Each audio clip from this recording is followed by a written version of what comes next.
À qui faut-il s'adresser? Toutes les violences subies au travail sont source de risques psychosociaux et les effets délétères sur la santé vont être d'autant plus importants lorsque les VSST s'installent dans la durée.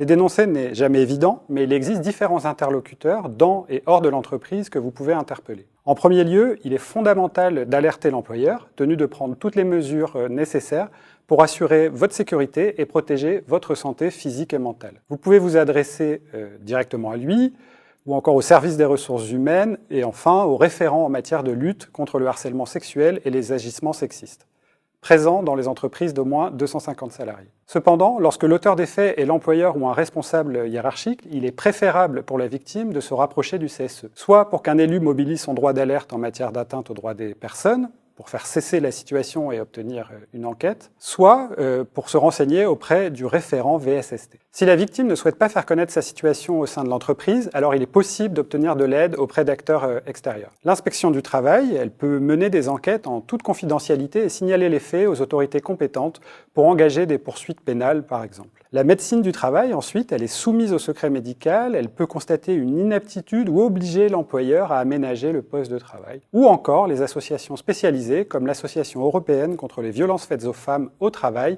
pour vous accompagner dans les démarches. Face au VSST, il ne faut jamais rester seul. N'hésitez pas à contacter un syndicat CFDT pour vous accompagner dans toutes ces démarches. À bientôt pour une nouvelle Minute de vos droits.